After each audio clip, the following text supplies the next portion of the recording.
everyone, welcome to the ATAR Notes Psych 3-4 lecture for Unit 4. So going into all of the stuff that you're about to learn next term and next semester. My name's Loz, I'll be running through the lecture with you today. Before we do get started, I would just like to acknowledge the traditional owners of the land from which I'm presenting from today, so the Wurundjeri and the Boonwurrung people of the Kulin Nation, and I'd like to pay my respects to their elders, past, present, and emerging. So I'm sure some of you may be familiar with the ATAR Notes lectures. You may have attended some earlier in the week or earlier this year. But essentially, ATAR Notes, we have a lot of resources available to, students in VCE and across Australia.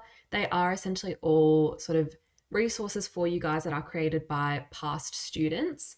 So some of these resources include obviously these lectures that you're attending, but you may be familiar with study notes, the discussion forums. I'm sure you guys are starting, to get into ATAR calculators around this time of year and around the upcoming months as well. But yeah, there's a lot of stuff on our website. You can feel free to take a look. They're all free and they're available to you.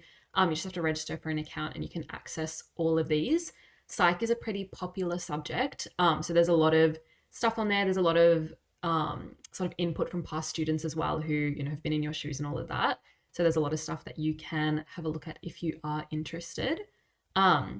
If you are interested in a little bit more than those resources, there are a couple more things. So TuteSmart is the tutoring company run by ATAR Notes. So I tutor there, I tutor, psych and bio with our study guides. Those are all available and they're also available on the platform Ed Unlimited. So Ed Unlimited is essentially you can access it, through your tablet or through your laptop, and it's got all of the ATAR Notes publications, so the study guides, topic tests, course notes, that sort of thing. And also a lot of NEEP practice, past exams. They're all available to you through Ed Unlimited. So if you are interested, you can also feel free to have a look at those as well. Okay, so in terms of what we're going to cover today, as I mentioned, we're going to be going over Unit 4. So we'll do both areas of study. So first we'll begin with sleep and then move into area of study 2, which is on kind of mental health, mental well-being, and then finally looking at sort of the area of study 3, which obviously goes across the whole year, so you might be familiar with it already, but all the practical investigation, sort of research method stuff.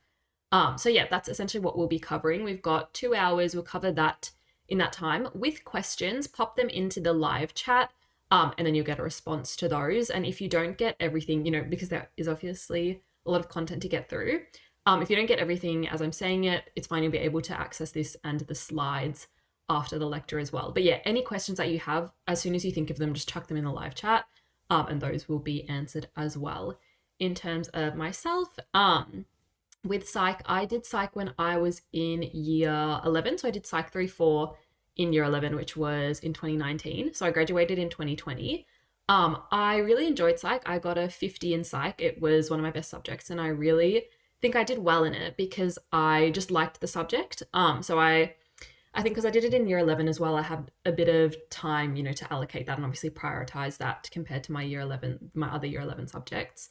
But I think, yeah, because I had a kind of a big interest in it, I was like eager to study it, is what I think. But yeah, the same goes for you guys, even if it's not your favorite subject or if you're not as interested in it as I was, if you just put in a bit of effort, you can definitely do well. I think sometimes it's maybe a misconception that because psych is such a popular subject and a lot of students do it, that it might be harder to do well.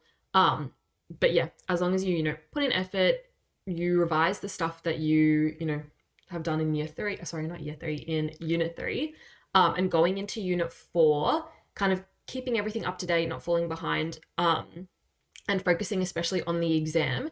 There's no reason why you guys can't do well, especially, at this point in time during the middle of the year.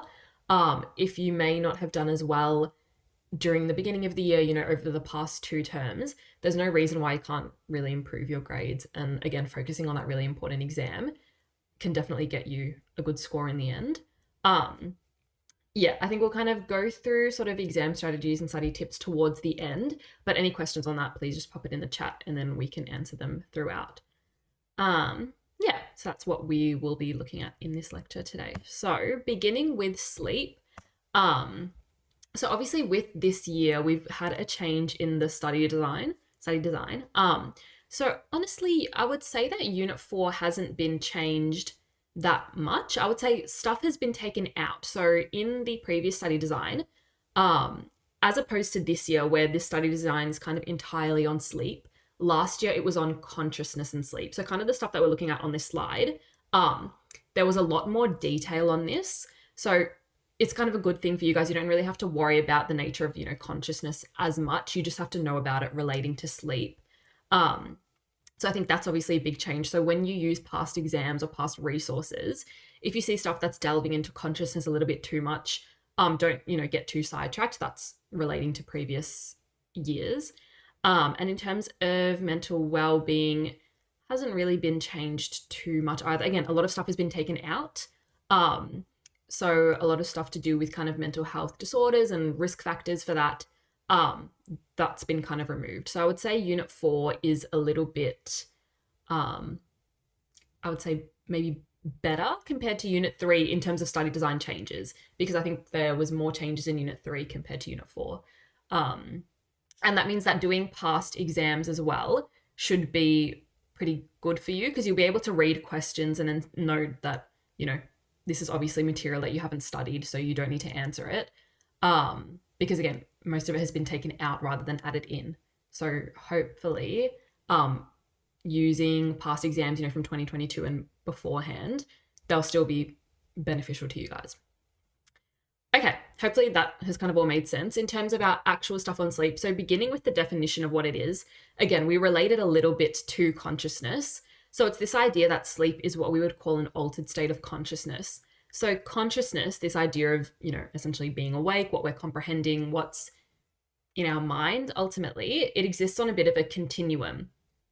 So we generally are in this state of normal waking consciousness, and it's this idea of when we're alert and when we're awake. And then we can kind of slip and slide, because again, think of this idea of being on a continuum, into different levels of consciousness. And that kind of is when we enter this sort of realm of altered states of consciousness. So again, as the name suggests, it's basically anything that is sort of outside of our normal waking kind of alert stage. So obviously sleep, we're not, awake and alert during that. So that's why it's an altered state of consciousness. So going into these a little bit more.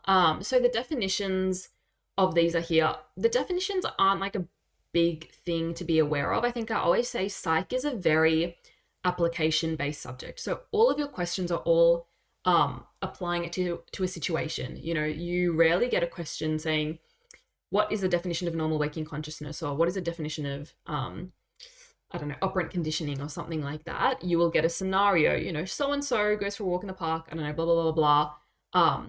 Is this an example of classical conditioning or operant conditioning? Or, explain the stages of classical conditioning in this scenario. It's all this idea of, your theory and you have to apply it to a situation that's given to you. That's really what psych is, both in multiple choice and short answer. So be very, very comfortable with approaching questions in that manner, as opposed to, sort of definition-based questions. So again, I like to speak of them relatively generally, but yeah, normal waking consciousness, just think of it being awake. Altered state of consciousness, everything that's not that, really. It encapsulates sort of a lot of stuff. So there are obviously a lot of examples. We're thinking about sleep, so you want to be thinking about it being naturally occurring. You don't have to take something or, do this particular action for you to go to sleep. It's something that occurs naturally, and it's something that occurs regularly. Whereas the other type of altered state of consciousness is an induced altered state of consciousness. So that's when we might be, in meditation, that can be seen as an altered state of consciousness, drug-induced altered state of consciousness. So, stimulants, depressants, that kind of variation there. Also, food, that idea of like sometimes, hallucinations when we're low on food. So that's that idea of entering an altered state of consciousness when you're not in that sort of present, awake and alert phase, and you've sort of taken something, or, something has occurred that has caused you to sort of enter this altered state of consciousness. So you generally think about, your mind not necessarily like thinking straight, or this idea of your perception might change. So, your, like if you think of hallucinations or something, that idea of sort of sensory stimuli that isn't actually present, that sort of thing. And again, when you think about sleep, that the same thing can happen. Like, when you dream or you're not very aware of everything that's going on in your surroundings, that's that idea of being in an altered state of consciousness. So hopefully that sort of makes sense. Okay, so in terms of this idea of measuring sleep, so we have this sort of classification of measuring the physiological responses of sleep. So physiological just meaning, relating to the body ultimately. So we've got 3 of these sorts of devices. So the first of these is an EEG. So we can see here they have quite long names. The rule of thumb is if they are shortened or abbreviated on the study design, you can refer to it as that abbreviation. So, for example, if I had a short answer question, on the study design, the electroencephalograph is written just like we've got in pink here, electroencephalograph in brackets EEG. That's how it's written on the study design. It's got that little EEG acronym on the study design. Therefore, say I'm in the exam and I'm about to write about an EEG, I can just call it an EEG. I don't have to say electroencephalograph in brackets EEG, blah, blah, blah. I can just say EEG because VCA has abbreviated it on the study design. The opposite example of this is when there might be a common acronym, but it's not outlined on the study design. So for example, with classical conditioning, I believe. So, you might be talking about the neutral stimulus and the unconditioned stimulus, and we often shorten that to UCS or NS, but VCAR doesn't abbreviate it like that on the study design. Therefore, if I was to answer a question and I want to use, UCS, let's say it's quite a long question, so I'm going to be saying UCS a lot of times. I obviously don't want to be writing out unconditioned stimulus, because it's just a waste of time. In that case, I have to define it first. So I would write unconditioned stimulus in brackets UCS, and then from then on in that question, I can just call it a UCS. I don't have to write out the full thing. Hopefully that makes sense. So the rule of thumb is if it's shortened on the study design, you don't have to define it and shorten it yourself. If it's not an acronym on the study design, you have to write it out first, because technically, if you were to just write UCS, VCAR, the idea is that, they don't know what you're talking about. They might not know, you might think unconditioned stimulus stands for something else. So I don't know, it might depend how nitpicky your examiner is, but just to be safe, always do that. That's the general kind of rule to go by. Okay, so moving aside from that, in terms of what we're actually looking at, so your EEG, your EMG, and your EOG, they're measuring these physiological responses of the body. So they're detecting the electrical activity of these 3 separate things. So the EEG is measuring the activity of your brain. The EMG is detecting the activity of your muscles, and the EOG is ultimately detecting the movement of your eyes, but it does that by detecting the muscles that control eye movements. So with these, the whole idea is, obviously they're called electromyograph, electrooculograph. We're thinking about electrical activity. It's how they pick up information. With the eyes, your eyes, aren't, conducting that electrical activity. So they observe or detect the electrical activity of the muscles that control the movement of your eyes. So it's kind of an indirect way. It's really important to write that in your questions. If you write detects, amplifies, and records electrical activity of the eyes, that's incorrect because it's not recording electrical activity of the eyes. If you've seen, they use electrodes. So, when, like with an EEG, you have the electrodes kind of all over the brain. With an EOG, you have them sort of like around the eyes because, again, it's the muscles. If you were to say detects, amplifies, and records electrical activity of the eyes, that would almost imply that you're putting electrodes on the eyeballs. So again, it's just a bit of a nitpicky thing. This is probably the most specific psych gets. Like usually, they're very lenient with the terms you use and things like that. And, just what I was saying before about how nothing's really very definition based and, knowing the definition of specific terms isn't such a huge thing. But in this case, it is so important that you always use this acronym. You have to always use these terms. Detects, amplifies, and records electrical activity. Always use that. I don't know why, but VCAR just very, very picky when it comes to this. So EEG DARE of the brain. EMG is DARE of the muscles. So generally think about muscles in the body. And then the EOG is specifically the muscles that control eye movements. So we'll talk about the stages of sleep in terms of REM and NREM. Those are your two major stages. The idea is that with the three of these, you can kind of detect what stage or sort of how deep someone is sleeping based on these. So we'll come back to this idea when we go through them, but it's just really important to understand that you've got brain, muscles, and muscles that control eye movements. The way I used to remember this is EOG. So the O looks like an eyeball. So that's how I remember it's an eye. Or if you can remember oculo, again, think of an eye. And then EMG, M for muscles. And then I just remember that EEG is the one that's left over. So the brain. Yeah, really, really important. Again, just overemphasizing this idea of detects, amplifies, and records electrical activity. Make sure you know that. So the other two methods we have of measuring sleep are a little bit more subjective. So this is self-reporting or sleep diaries. So if you have someone that's doing a sleep study, so you'll hook them up to all of these sort of electrodes. And that's obviously a little bit more objective because it's very scientific. What's recorded is what's recorded. The graph that it gives you, it's the data that it gives you. So that's quite objective. Whereas with sleep diaries and video monitoring, these are a little bit more subjective because they're sort of open to interpretation. They don't directly tell us information relating to sleep. So with the sleep diary, obviously the person is, noting their own experiences. That can be very subjective. It's very open to bias.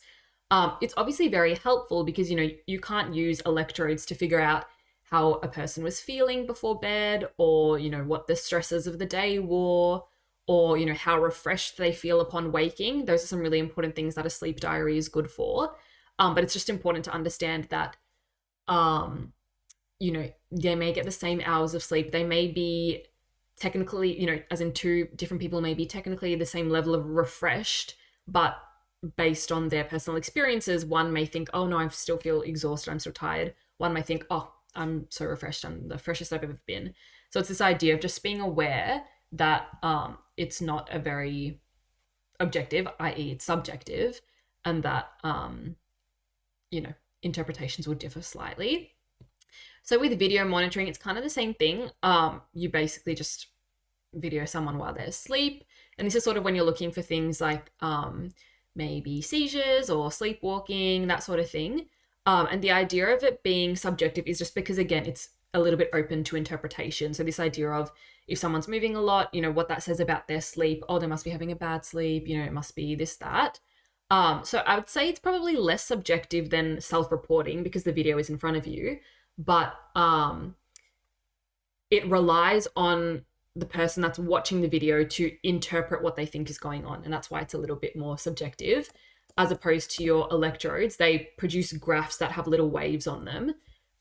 And then that's what it is. It's kind of data. It's more, objective sort of. I know it's not technically numbers, but a little bit more numerical data. Okay, so we talked about this idea of it being defined as a naturally occurring altered state of consciousness. So we then have the two types of sleep. So we've got our REM, so our rapid eye movement sleep, and our NREM, which is our non-rapid eye movement. So very much in the name. And again, this is what I was talking about when we're thinking about EOG. So we can distinguish if someone is in REM sleep or in NREM sleep based on how rapidly or what the EOG is showing. So in rapid eye movement sleep, so in REM sleep, that EOG, it's going to be going like crazy. The waves are going to be really fast and frequent.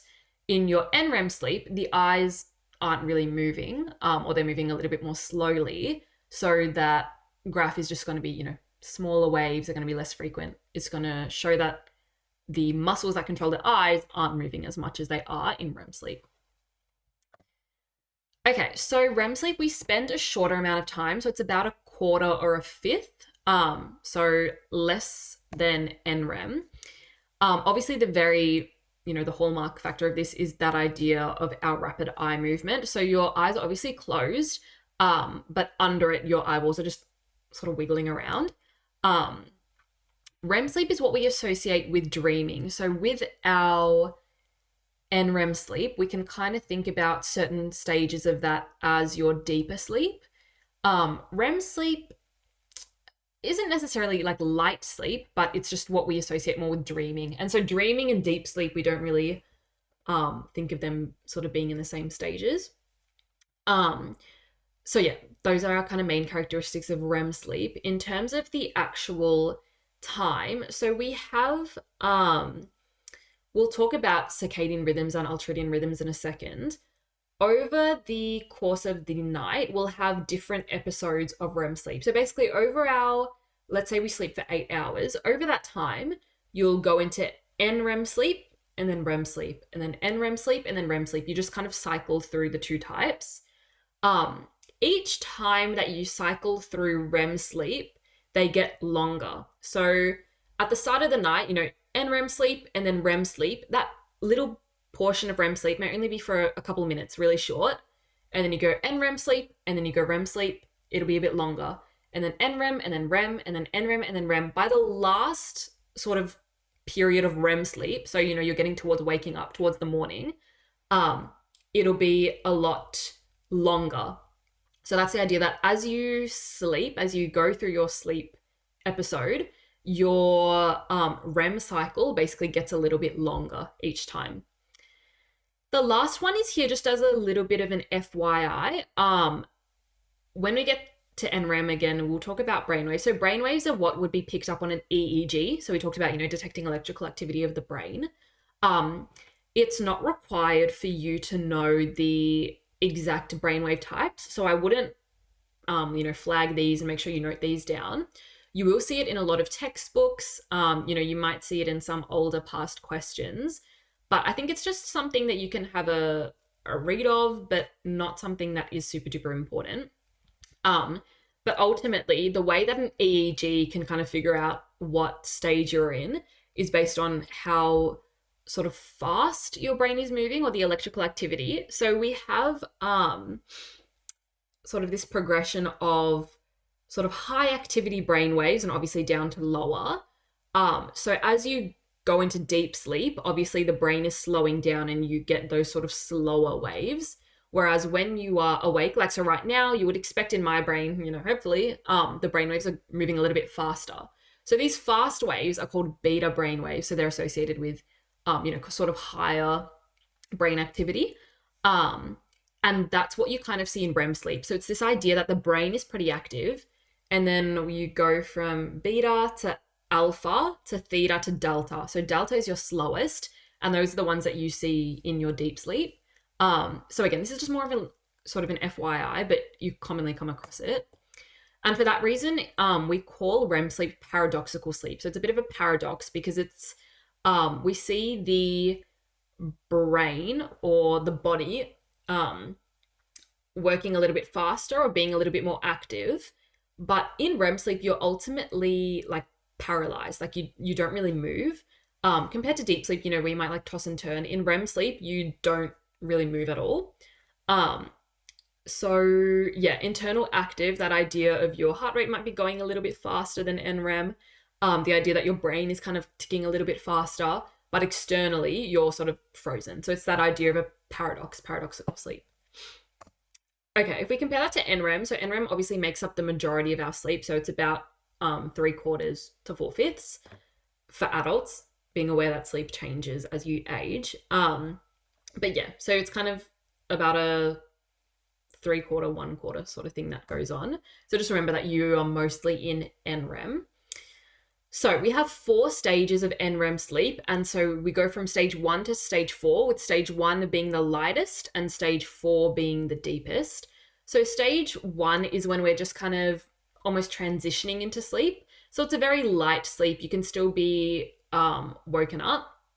But yeah, that's kind of the first stage. And you don't spend that long in there. So stage 2, you kind of spend a decent amount of time in. So in the first cycle, you don't really need to know these specific minutes, but in the first sleep cycle, so that first portion of NREM of the night, you spend a decent time in stage 2, and then similar to REM, as the night goes on, you spend a little bit more time in stage 2. We have a nice graph coming up that'll hopefully make things a little bit more easier to comprehend. But yeah, stage 2 is kind of where you spend a decent amount of your NREM sleep. In terms of your brain waves for these two, again, you're kind of just going from those, like sort of those lighter ones. So those, remembering that beta are your fast ones, and then it's kind of alpha and theta. Again, we've popped them in grey because it's not a major thing to be aware of, but your teacher may discuss it. You may see it in your textbooks. If it's on your SACs, again, it just depends what school you go to, your teacher, things like that. But if you never hear about it in class, then don't really worry about it too much. But it's that idea that, as you would expect, when you go to sleep, your brain is just slowing down a little bit. Okay, so stage 3 and 4 are our deep sleep. So stage 4 is obviously the deepest, but when you use the term deep sleep, you're kind of collectively referring to stage 3 and stage 4. So this is when you're getting into your kind of real proper sleep, and this is when you get quite hard to wake. So your kind of body goes through all the things again. Everything is just basically slowing down, and you sort of get a bit of those delta waves coming in because you're going into deep sleep until you hit stage 4, where you are in your proper deep sleep, like sleeping like a log, that kind of thing. So kind of minimal movement, you've got a lot of these delta waves, and you're really hard to wake. So when you have to like shake someone to wake them up or scream really loud, they're probably not in stage 2. Stage 2, you're kind of a little bit easier to wake up. Whereas your stage 3 and your stage 4, if you have to shake someone to wake them up, they're probably in, one of these deeper stages of sleep, maybe even stage 4, because of that idea that they need a lot of sort of external stimuli to actually get them out of their sleep. Yeah, but that's these general stages. Okay, so this is a really nice diagram that kind of summarizes or sort of, explains those stages. And it shows you your cycle. So again, we'll define the ultradian rhythm in a second. But here you have the start of the night. So this is your hours. So again, you get about 8 hours of sleep. So the purple is your REM, and then all of these are your NREM. So the gray is your NREM, the purple is your REM. You can see that you obviously spend a lot more time in your NREM. So that's that 80%, let's say, and the purple is about 20%. And this is of an adult. So you ultimately enter sleep, you're in stage 1, stage 2, and you spend a decent amount in deep sleep towards the beginning of the night.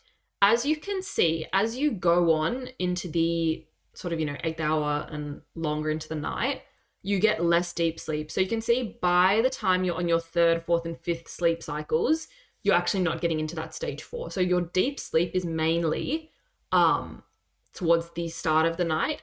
And that's why when I was referring to this point here, when I said NREM stage 2 lengthens with each successive cycle, it's kind of complementary to that, because you're getting less deep sleep, you're ultimately going to get more sort of stage 2. And you can see that in here, we're spending a nice time in stage 2, and by cycle 4 and cycle 5, it's all really stage 2. You can also see quite nicely with the purple, you can see that in your first cycle, your first REM period is really short. Then cycle 2, it gets a bit longer. By your last cycle, you can see that your final REM period is a lot longer. So as the night goes on, that REM period increases. And you can see that I remember this is something, my teacher told me, it always stuck in my head and helped me remember. Like it's sort of the last stage before waking. So if you wake up naturally, that's why sometimes you might be able to remember your dream as you wake up, or it might feel like, oh my gosh, I feel like I was just dreaming, because you probably were, because you usually, like naturally, you would wake up sort of exiting that REM period and exiting, maybe if you're dreaming during that time. Whereas if you use an alarm, you might be sort of woken up out of stage 4, and then you'll be a bit groggier and things like that. Yeah.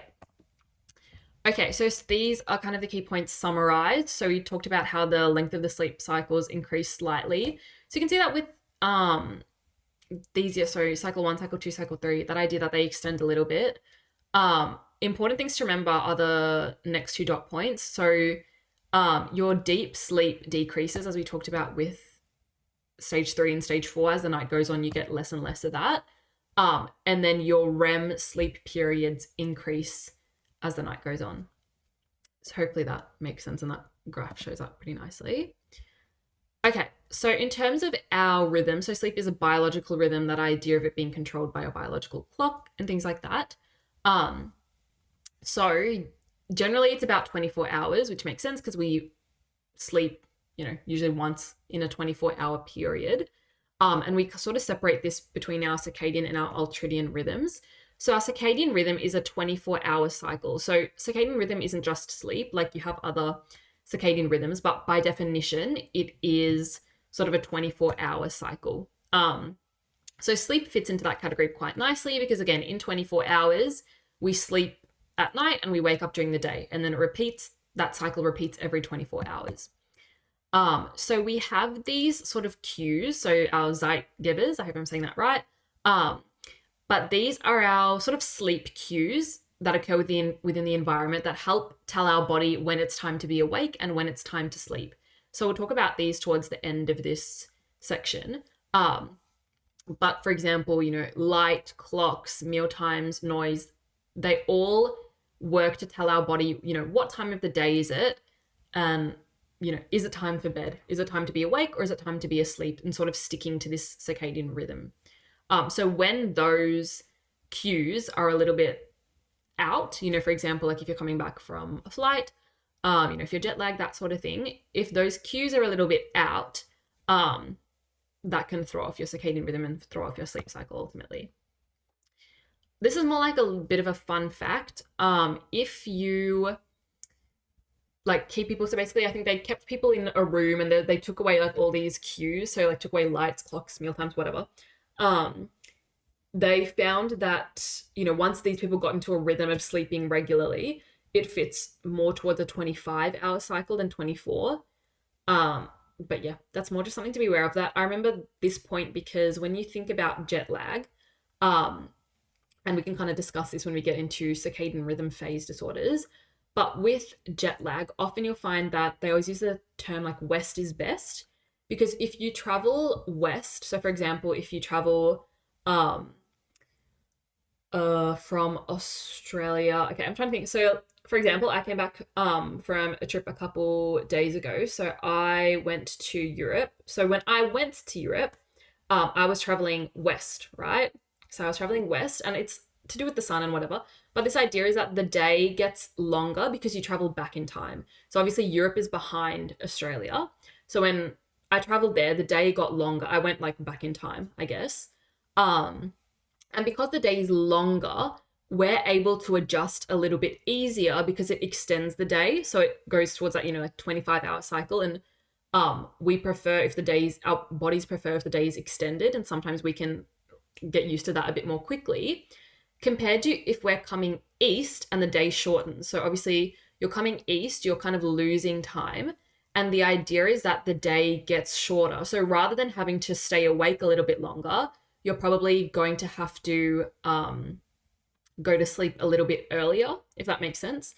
And so that's why traveling east, sometimes people find that they adjust a little bit worse.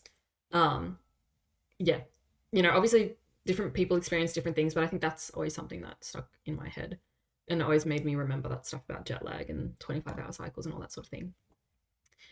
Okay, so this idea of light, so light is kind of our strongest cue for sleep, and it works by influencing the release of melatonin. So melatonin is the sleep hormone. So light basically tells the body when to release melatonin. So melatonin will make us feel sleepy, and when to sort of inhibit that. So you need to know these areas of the brain. So the suprachiasmatic nucleus, or the SCN, is part of your hypothalamus. So if you're familiar with the hypothalamus, very important in maintaining homeostasis and coordinating release of hormones and just making sure that the body is regulated and working nicely. So a portion of that is obviously to do with sleep, and this is the idea of the suprachiasmatic nucleus. So the SCN basically will get this input, depending on how much light we're seeing, and it will send messages to the pineal gland. So the pineal gland, a gland is anything that can release hormones. So the pineal gland does that. It releases melatonin. So the SCN, and this is again, like if you've looked at stuff with hypothalamus maybe in previous years in science, the suprachiasmatic nucleus is part of the hypothalamus. The hypothalamus kind of sits up here, just tells people what to do, gets information, tells people what to do. So that's the role of the suprachiasmatic nucleus. And then it gets the, I guess, like orders, or, it says like, okay, there's a lot of light coming in. I have to go and do something. Let me, tell like the little people. I kind of think about it like the suprachiasmatic nucleus is a bit higher in the brain, like it sort of sits on the throne or whatever. And then it tells its, little pineal gland, like, hey, there's a lot of light. I'm, seeing a lot of light. Do not release that melatonin. Don't make me sleepy. The light is on, which means that I'm obviously, it's daytime. I'm meant to be awake. That's what it's saying. Then the pineal gland goes, okay, cool. I'm not going to release any melatonin. The SCN told me not to because it's light out. Obviously, I don't want to be tired if it's daylight. And that's the idea. And then you don't get drowsy. Whereas the other flip side would be the SCN realizes it's very dark. It's not getting a lot of light input. It tells the pineal gland, okay, it's dark. Release the melatonin. Make me drowsy. It's time for bed. So that is the idea there. So obviously more melatonin means more sleepy. Less melatonin means less sleepy. So that's the idea there. So obviously you'd have a lot of higher melatonin around bedtime. Okay, so that's your circadian rhythm. Your ultradian rhythm, if we compare the definitions, is less than 24 hours. So your circadian rhythm is over a 24-hour period. Ultradian rhythm, by definition, again, you can imagine there's a lot of bodily functions that would fit into an ultradian rhythm, is any sort of cycle that lasts less than 24 hours. So when we're thinking about ultradian rhythms, we're thinking about those individual sleep cycles. So these go for about 90 minutes, hence less than 24 hours. I'll flip back to the little graph here. So you can see cycle 1, cycle 2, cycle 3. So each of these is an ultradian rhythm. So 5 cycles here, each are an ultradian rhythm. You can see that they're about 90 minutes-ish.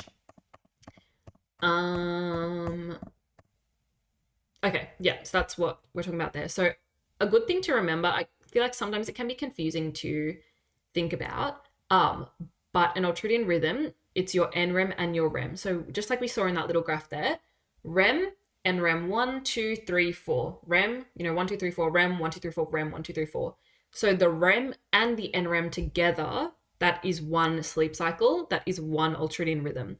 It's not, NREM stage 1 and then stage 2, or it's not NREM 1 to 4 and then REM is different and then NREM is different.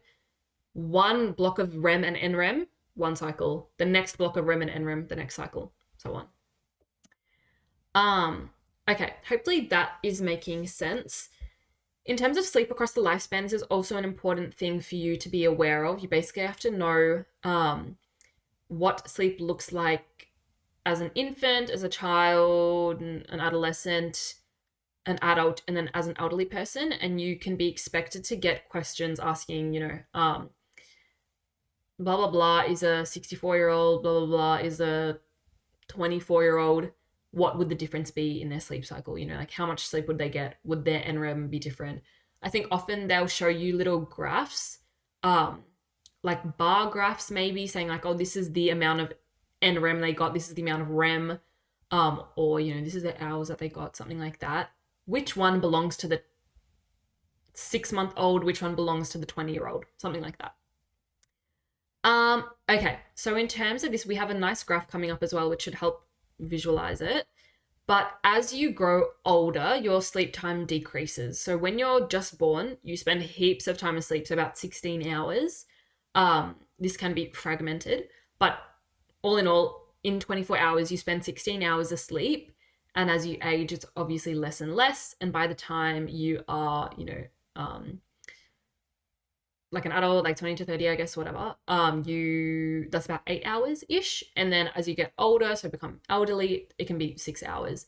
So obviously to a young adult, 6 hours might not be enough.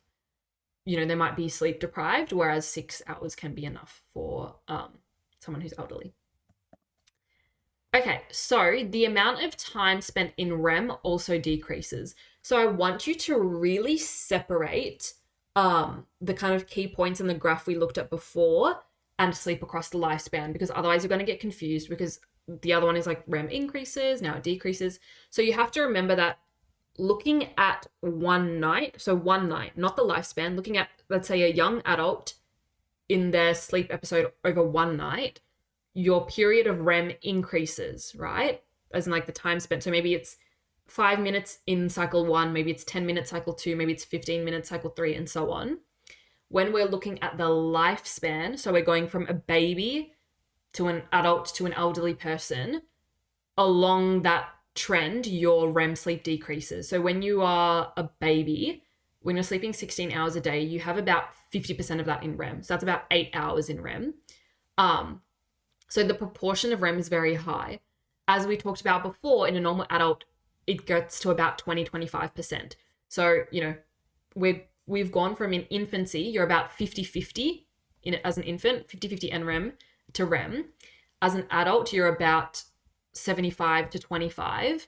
And then it kind of stays on that 75-25, 80-20 level as you age. So remember that REM sleep decreases the proportion. I feel like this is a nice word to think about so you don't get confused. I always used to try to think in my head when I was thinking of these questions, am I thinking about time or am I thinking about proportion? So with the other graph that we looked at, when you go to sleep over one night, the time, so the amount of your REM sleep is increasing. As you age, the proportion of your REM sleep is decreasing. So before, the proportion was half of your time in sleep was spent in REM, and then now it's a quarter, and then now it's like a fifth. So proportion as opposed to time can be a good way to remember that in your head. Okay. And then as people age, deep sleep decreases. That you can kind of think about that as well. Because as the night goes on, your NREM, your deep stages of NREM decreases. And as you age, your deep stages of NREM decrease as well. So as you become like elderly, like often elderly people don't sleep very well generally. Like they're frequently woken. They wake up quite frequently in the night. And their deep sleep is not, they don't really have that much deep sleep. And yeah, that's just how it goes across the lifespan. Okay, so this is a lovely diagram that shows that. So you can see that so your REM sleep is purple, and you can see as like a neonate or an infant, yeah. You can see that it's about 8 hours in NREM and about 8 hours in REM. So it's that idea of 50-50. And then as you get to, let's say like an adult around here, you're about 20%, 25-ish. And you're getting about 8 hours-ish of sleep as well. And then as you become older, you can see that this number just dwindles. You get less and less hours of sleep. So by the time, 50, you're getting like 6 hours. 50 isn't even that old. But, I think of like 80-year-olds when I think of this, like 6 hours of sleep. And within this is your NREM, but your NREM 3-4, your deep stages of sleep, would be really quite low. Yes. Hopefully that is all making sense. Okay, so what we've just talked about is essentially when sleep goes really well, when you're getting the perfect amounts of sleep, what your typical expected sleep patterns should look like. When you are deprived of sleep, it can lead to a number of consequences or changes, or symptoms even. So what we classify sleep deprivation is you've got inadequate quality or quantity. So quantity, maybe, when you get sleep, the sleep is great, but you're just not getting enough of it. Or maybe you're getting enough sleep, but you're not getting much deep sleep. You're waking up frequently. Yeah, that's the idea there. So in the study design, we specify this to partial sleep deprivation, because obviously you can be sleep deprived for like a week or something like that, or I don't know, however long you can go without sleeping. But partial sleep deprivation is when we're thinking about, you're getting sleep every night, but maybe you're just sleeping a little bit less than you should be. So that's that idea of partial sleep deprivation. You're not being totally sleep deprived for 3 days. Okay. So that's kind of what we've just explained there. So the categories that you think about in terms of effects of sleep deprivation, you're thinking of your ABCs. So your affective, behavioral, and cognitive. So affective as in your emotions, behavioral behavior, cognitive, your kind of mental thinking. Okay, so your effective functioning. So when you are sleep deprived, I'm sure you guys are all very aware, you can get a little bit more um, sensitive. You might be a little bit more easy to anger or easy to get sad. It's just this idea that you basically have less emotional control. Sometimes we think of this being linked particularly to REM sleep, but it's not a very, big thing. Like, you just get not enough sleep, you're going to have not issues, but you might find yourself getting a little bit more emotional or more, expressive than you usually are. So very quick to become emotional, the exaggerated responses as well, and kind of this sort of struggle to control your emotions. And that's, lots of personal emotional stuff, but also in terms of interpreting other people's emotions, that can be affected as well. And I guess that ties into sort of cognitive functioning and that sort of thing. But it's this idea that you may, could misinterpret someone else's emotions and then you respond in a way that isn't emotionally appropriate as well. So it's just this idea of you have lots of affective effects, basically. So you would, in describing this in a question, you might say, more easy to anger or more irritable, like generally in a bad mood, hard to control emotions. You can just describe things like that. Because I may ask you, what are two effective effects? I don't think of another word than effects, but two effective consequences of partial sleep deprivation. And then you could say something like, yeah, more easily irritable and trouble judging other people's emotions, something like that. Okay, so in terms of behavior, and again, as I say this, it's very important to know which ones are effective, which are behavioral, which are cognitive, because VCA can very easily ask you what are some cognitive effects of partial sleep deprivation.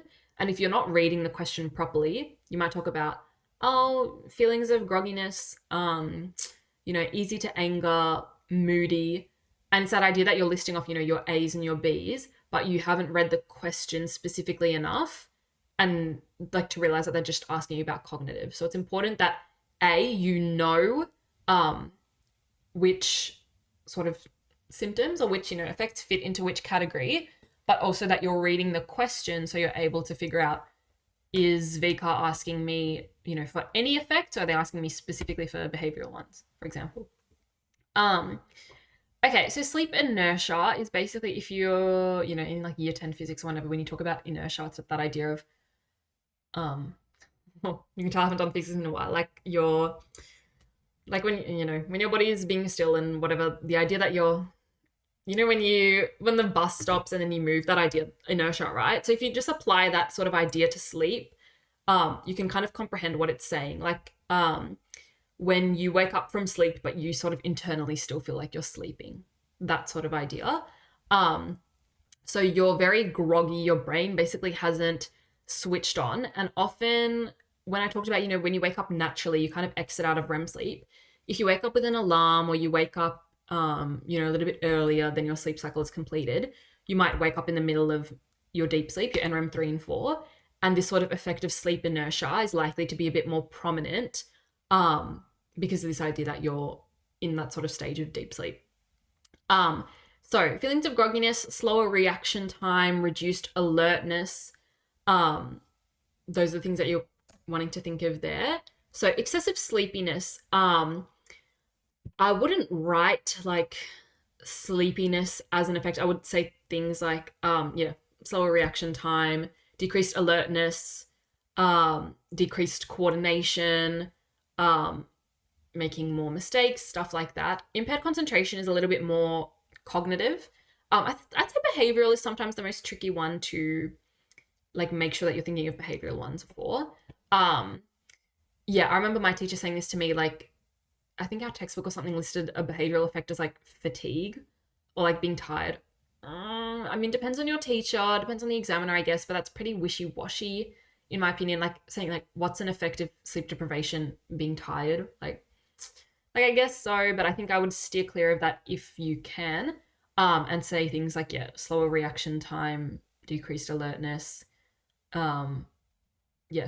making more mistakes, decreased coordination, that sort of thing. Even like slower movements, maybe. Slow reaction time is probably better. But yeah, just think about things to do with behavior. Often in my head, I just like to think of things that involve like moving.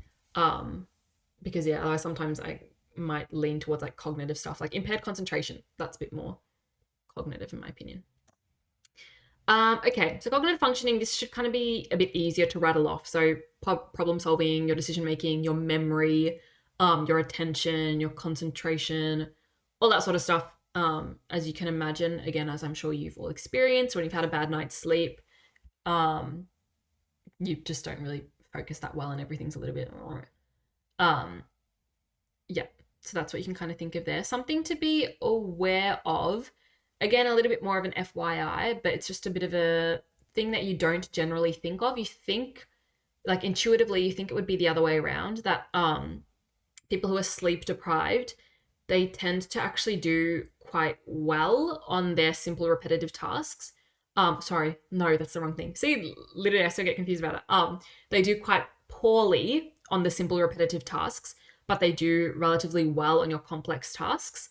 I think it's this idea that when you're doing a complex task, you really have to focus, or put in a lot of energy. And when you're sleep deprived, like you can still like, harness all your energy into this one activity. Whereas with your simple repetitive tasks, because it's simple, your body just goes into sort of autopilot mode.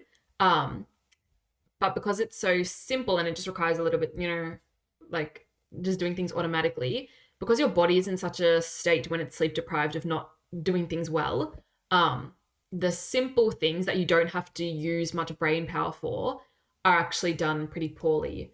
Whereas, yeah, if you've got a complex task, you can kind of just go, oh, okay, I need to actually put any energy that I've got left into this. Hopefully that makes sense. I don't know. It's just a little bit of a, ironic sort of thing. Okay, this is a very nice table. I would memorize at least 3 of each for your exam. So 3 affective, 3 behavioral, 3 cognitive. Again, fatigue is listed in the behavior table. I don't really like it. I'd choose something else. Reduced motor coordination, micro sleeps, reduce reaction time. Maybe those are 3 I'd go for. Impaired behavior control, maybe. With your affective, again, there's a lot of stuff with emotion. So easily irritated, amplified emotional responses, difficulty judging others' emotions. Those are probably some good ones. And then cognitive, they're all pretty good. So memory, inability to focus, poor decision making, problem solving, that sort of thing. But make sure you are able to put them into their categories. Very important. You could even get a multiple choice thing that's talking about so-and-so had a really bad night's sleep. At work, they keep on, I don't know. At school, they keep on dozing off in class, or like, paying attention out the window. What is this an example of? It would be cognitive, that idea of not being able to maintain focus or attention. Okay, so looking at this study of sleep deprivation versus blood alcohol concentration, basically the idea here is you had a study. Condition 1, you're kept awake, so sleep deprivation. Condition 2 is increasing the blood alcohol concentration. And then you're testing basically how well they can do cognitively in these little hand-eye coordination tests. So you can kind of see the effects of sleep deprivation in that way. So the idea of these key findings, and you have to know these numbers, the equivalent of a blood alcohol concentration of 0.05 was equal to 17 hours of sleep deprivation. 24 hours of sleep deprivation, so i.e. like a whole day, was equal to a blood alcohol concentration of 0.1, which is obviously double the limit. The idea here is to emphasize this idea that when you think about how alcohol can influence someone who's driving, let's say, it's pretty bad, right? Like if you think about, this person has a blood alcohol concentration of 0.1. If they said, okay, should I go get in the car and drive now? You would say, no, that's foolish. You could kill someone, right? Whereas if someone has been sleep deprived for a while, if they said, okay, I'm going to get in the car now, you'd probably say, okay, or like if you think about it yourself, like if you're out and you have, a couple of drinks, you might say, okay, I'm not going to get in the car because it's quite dangerous, right? But if you, have to drive to work, and you are quite sleep deprived from the past week, generally you won't think like, oh, I'm really tired, I'm not going to drive. But the idea with this is that being sleep deprived can be as bad as having, your blood alcohol concentration at the highest limit, or even worse. So it's this idea of understanding just how badly sleep deprivation can actually impact you in terms of your cognitive and your behavioral sort of functioning. So yeah, it's just an important thing to be able to understand these numbers. Okay, I'm going to move a little bit faster through with time, but circadian phase disorders, basically you're falling asleep too late or you're falling asleep too early. The idea here is that your circadian rhythm is not matching up to what you want it to be, basically. So we think about our DSPS, so our delayed sleep phase syndrome, or our ASPD, so our advanced sleep phase disorder.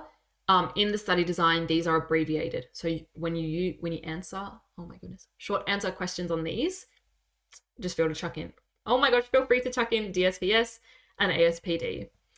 Okay, so with DSPS, so your delayed sleep phase syndrome, these should be quite intuitive because they're very much in the name comparing delayed to advanced. So delayed, your sleep phase is delayed. That means that you're going to bed later. You feel tired later. You want to wake up later. So this is kind of a common thing that can happen sometimes in adolescence. Your adolescents basically go to sleep a little bit later than everybody else because their melatonin is secreted a little bit later, just naturally, which is why sometimes adolescents can feel really sleep deprived when they have to wake up early for school, and why they tend to go to bed later, because of that idea that they simply don't feel tired earlier on in the night. So delayed, your sleep, you aren't feeling sleepy when you want to, you're feeling sleepy, oh my gosh, you're feeling sleepy a little bit later. Your melatonin is being secreted later, so that's why you're feeling drowsier only later. So again, this can be quite bad in terms of sleep deprivation, because if we think about, society, we start the day relatively early.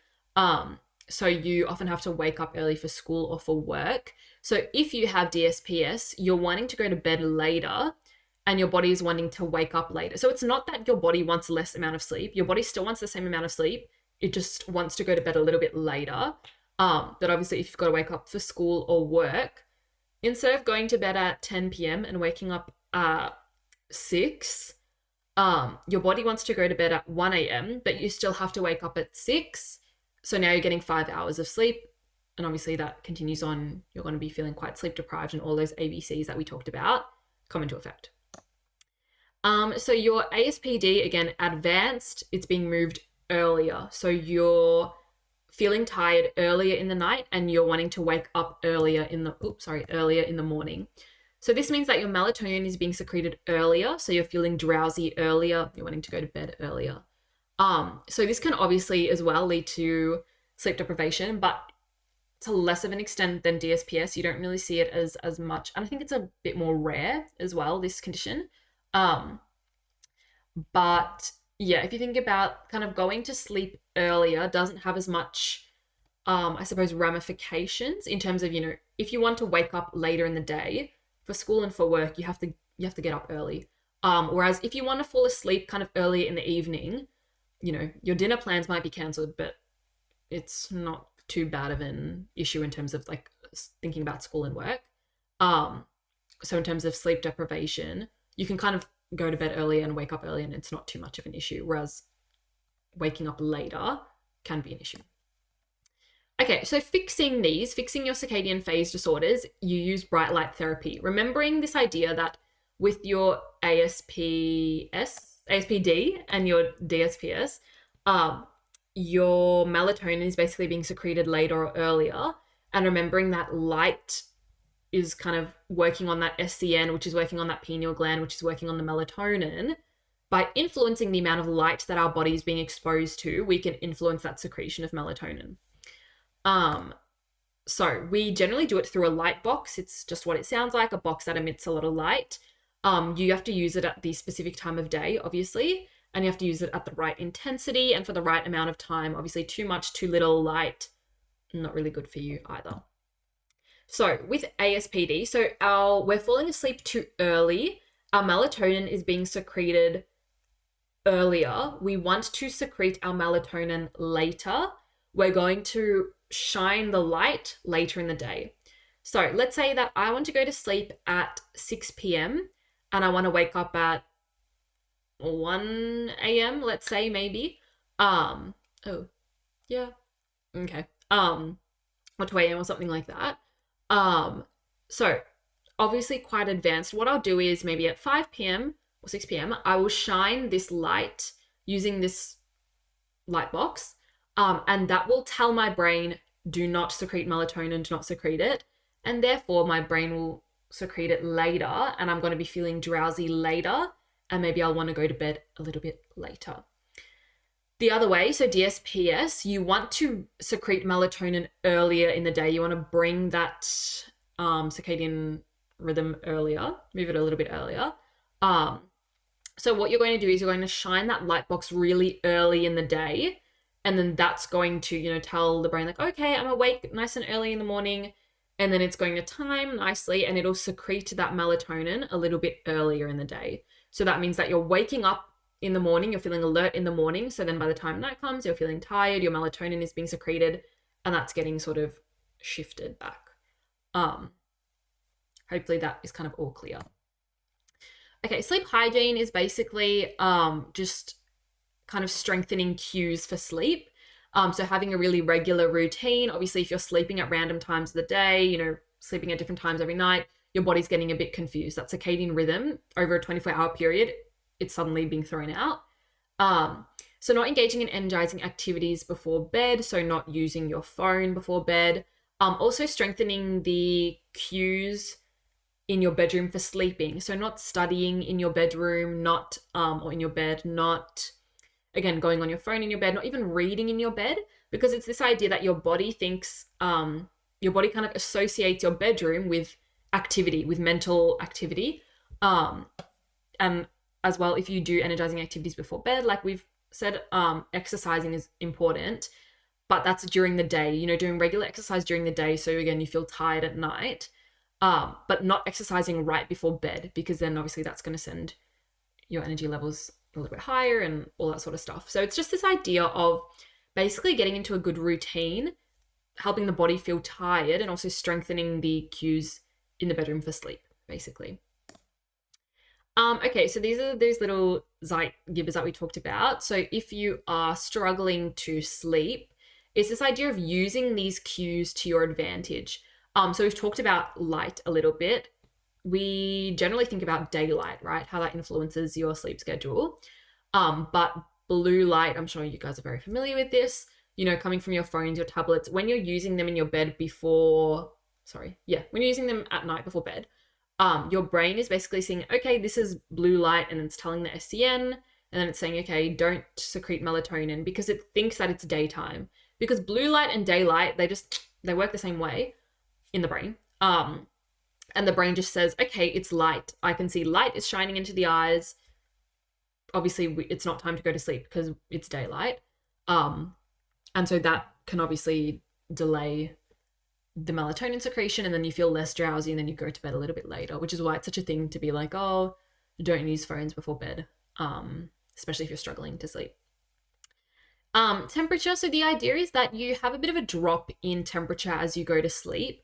So therefore kind of matching that maybe a bit more helpful. So maybe not having, too high of a temperature, obviously not having it freezing as well, but just kind of accommodating, for the body to have that drop in temperature a little bit. And eating and drinking as well. So eating and drinking a lot right before bed, not really the best thing, because again, thinking about meal times, you get a big burst of energy after you eat a meal. And so having that big burst of energy, the body thinks, okay, I'm preparing, to stay awake for a long time after, and having a lot of this energy before bed isn't really what you are aiming for. Okay, part 2. So I'm going to cycle through this a little bit quicker. I think mental well-being, the stuff is probably a little bit easier to grasp, but yeah, just due to time, we'll kind of move through it so we get to research methods as well. Again, any questions that you have on that, feel free to pop it through in the live chat, and then again, you will get a copy of these slides as well. Okay, so obviously we are going to be talking about mental well-being. We're going to be talking about mental health, that sort of thing. If there's anything here that you think isn't the best thing to listen about, of course that's completely fine. And also feel free to use any of these resources. It's really important to be looking after yourself. I know this, might sound a little bit cliche, but year 12 is obviously, assuming most of you are in year 12, you may be in year 11 as well. But it can be really quite stressful. Again, we're getting to the middle of the year. Next semester, term 3 for me was the hardest term. I found it to be, because obviously it's before exam time, you've got all your sacs going on, and you might be cramming a little bit. It can get really stressful. And also something for me that I found to be a cause of stress was that I felt really sort of demotivated. I didn't have like the energy I had in Sem 1. And that can kind of put you into a little bit of an academic slump almost. So just be mindful of that, and also make sure you are not overworking yourself. You don't want to burn out, all of those sorts of things. So yeah, just be really aware and kind of check in with yourself, especially when you learn about this sort of thing as well. It's really, really important to make sure that you are asking for help if you need it, basically. Okay, so with our mental well-being or mental health, we look at it on a continuum. So kind of like what I was talking about before with consciousness. It's not a, mentally healthy and then you step down and then mental health problem and then step down and then mental health disorder. It's this idea that you can sit in a continuum, and in this aspect of being mentally healthy, you can sit right up here or you could sit right down here. There's still a lot of leeway within what is categorized as mentally healthy. So yeah, that's something to be aware of. And obviously, you can move up and down the continuum at different times depending on what's going on in one's life. So this idea of kind of a definition of mentally healthy, obviously it's hard to put a definition to this kind of thing. But a generally positive state, this doesn't mean, the world is all rainbows and sunshine and all that all the time. You're not so happy all the time. But generally being in a positive state, not being in a pessimistic state all the time.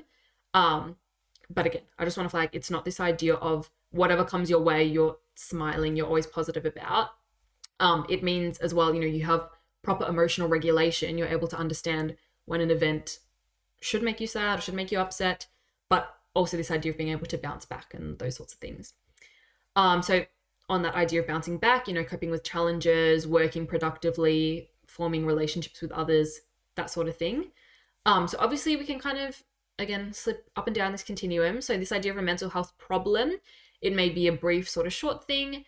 And once things get a little bit more serious, it may be a diagnosable mental health disorder. So this is obviously when you would be diagnosed. So it's, to do with seeing a psychiatrist and things like that.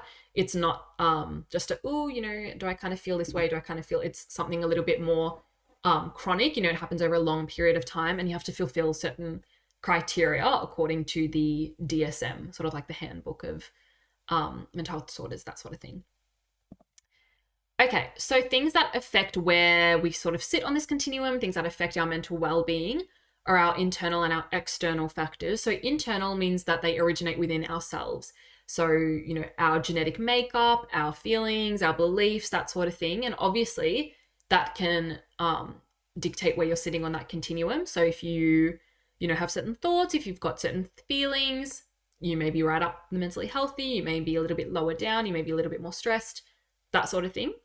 And external factors, anything that originate outside the individual. So your relationships with someone, life events, cultural influences as well. They can all influence your mental well-being.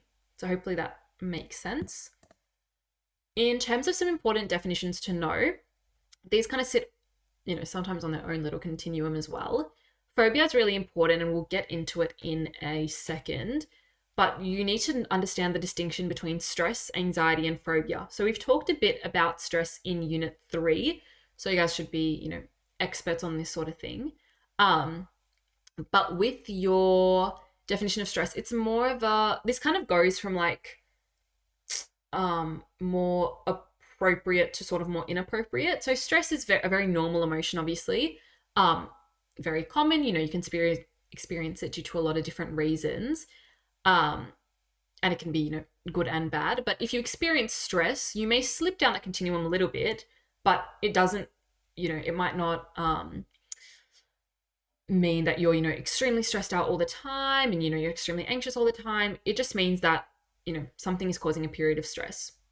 Anxiety is separated from stress in this idea that it's always sort of negative and we're always thinking about something going wrong in the future. So stress, often we think about stress being negative. Obviously, sometimes it can be positive as well. But when you think about, this sort of negative source of stress or negative feelings towards stress, it can be, something from the past. It can be something from, the present, something from the future. Anxiety is very similar to stress, but it's this idea of always thinking about something that's going wrong in the future and these feelings that, something is about to go wrong, this sort of apprehension, that sort of thing. Phobia, again, phobia is much sort of further down this continuum. Again, it's a diagnosable condition. So again, thinking of a psychiatrist or a psychologist would diagnose a phobia. It's not, like sometimes you can obviously say, okay, yes, I'm stressed. Okay, yes, I feel quite anxious. A phobia, so this idea of having an excessive fear of something, that's something that's diagnosed. So the idea with the phobia is, of course, you've got an excessive fear of something, but particularly this idea that it's out of proportion to what it's kind of reasonable to be fearful of. So if you've got a fear of sharks, kind of valid, like they might bite you or something like that, or like a fear of flying, as in you might be a little bit afraid of flying and that idea that sure, something can go wrong, or a fear of heights. But if it's a phobia, it's this idea that you maybe never go to the beach or you never want to even look at sand because of this idea that you fear that, in this body of water, there may be a shark. So this idea that it's a bit out of proportion. Or, if you don't want to go on a plane, sure, but maybe this idea that maybe you don't want to look at like pictures of planes or something like that, or you don't want to drop your friend at the airport, something like that. This idea that the threat caused by this certain stimulus, this certain event, is out of proportion to the fear. Okay, so in terms of ways that we consider mental well-being, this idea of a high level of functioning. So functioning, it's a very general term. It's basically just this idea that the person is kind of functioning well and able to meet the demands of sort of life almost. So some of these things that we think about, so you're productive at school, you're productive at work, your relationships with your family and friends are, it doesn't have to be going well, but this idea that you can form them well, this sort of thing. You've got your everyday living skills, as in just like independently taking care of yourself.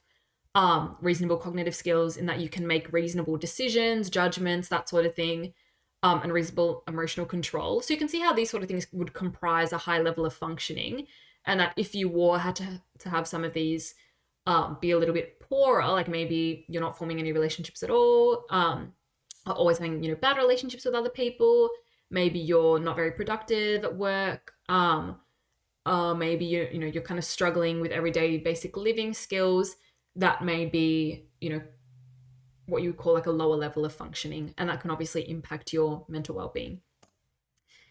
So resilience, this is a really important one as well. This idea of being able to bounce back from certain challenges, being able to overcome challenges and kind of adapt and keep going ultimately. So a higher level of resilience obviously associated with sort of a higher level of mental well-being, because of this idea of when challenges arise, they can be perceived in a bit more of an perhaps optimistic way, or the idea is that one can perceive that I'm going to overcome this hurdle, as opposed to if this challenge comes up and it sort of is the end of the world, that sort of thing, kind of that poor resilience. You can see how those two different perspectives would lead someone to have, a higher mental well-being or a poorer mental well-being. So we kind of tie in often, like if you are displaying a bit more resilience, to have high self-efficacy, high self-esteem. So this sort of thing of just sort of a bit more trust or confidence in one's abilities to overcome a specific task. So in saying this, you're not born with high resilience or low resilience. You may be more inclined for something, but it changes throughout life. It changes based on, the life events, the people that you're surrounded with, your attitudes, your beliefs at the time, those sort of things. But high resilience, just like high levels of functioning associated with kind of a stronger or higher mental well-being. Okay, so we're looking at this framework. So social and emotional well-being is also known as SEWB. So that's abbreviated on the study design as well.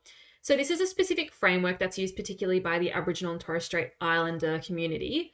And it's this idea of considering the connections across different domains and how they impact one's mental well-being, again, tying in specifically to social and emotional sort of health.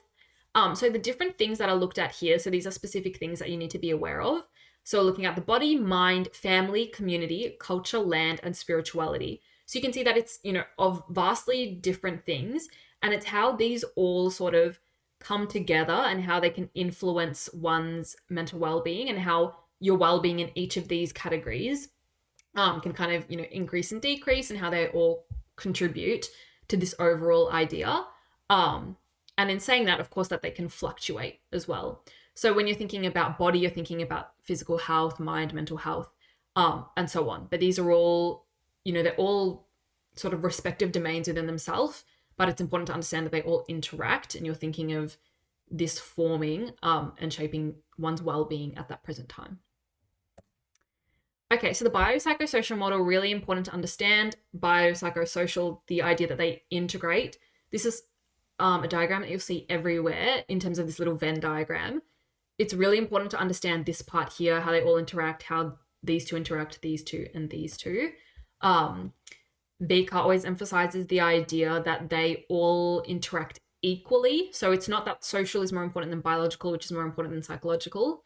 They all interact to influence somebody's mental well-being at the time.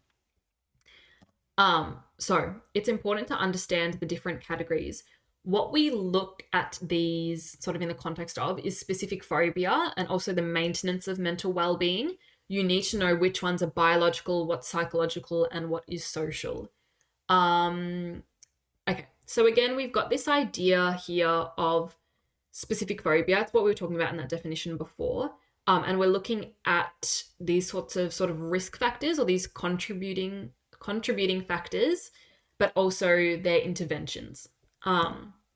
So firstly, we're going to look at the biological contributing factors. Again, very, very important to understand what's biological, what's psychological, and what's social.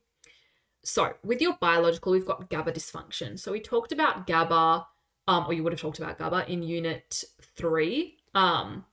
So GABA is the main inhibitory neurotransmitter. So we think about the role being to kind of calm down your neurons. So if you have GABA dysfunction, and what we're thinking about when we say dysfunction is your lower levels of GABA, that can lead to anxiety and this idea of a more anxious response, because you've got less of this inhibitory neurotransmitter. It means your neural pathways are firing more frequently than they should. And this can lead to overactivity of the neurons, and then therefore sort of this anxious response. So that's what we're thinking about there. You need to have high levels, not high levels, but high enough levels of GABA so that it can kind of work with glutamate and sort of calm down these responses and inhibit these pathways. But if you don't have that, it just causes overactivity of the neurons ultimately. So again, something you've seen in Unit 3. While I'm saying this, I hope this is a good example of how the study design is very intertwined and how it crosses over. I think I'll talk about this when I get to exam strategies, but I cannot emphasize enough how important the study design is to know and to be aware of what the different areas of study are, and importantly, how they can all intertwine. Okay, so long-term potentiation, again, is something you saw in the area of study 1, I want to say, anyway, Unit 3. And what that is, it's the strengthening of synaptic connections. So if we think about specific phobia, strengthening of synaptic connections, you're basically strengthening the association between fear and this certain stimulus. So for example, a spider, if you've got arachnophobia, you in your brain, you've got fear and you've got spiders, and long-term potentiation is making an extremely strong, or multiple strong pathways that connect these two. And every time you think of these pathways are being fired, and it's just getting strengthened and strengthened. And that's basically consolidating that fear. So that's what we can kind of see there. And that idea that the more the connection is used, the more it will be strengthened. So the more you think about your stimulus and the more you think about it in this sort of context, basically the worse the fear gets. Okay, so those are your two biological ones. For psychological, we're thinking of our behavioral models. So we're thinking of classical conditioning and operant conditioning.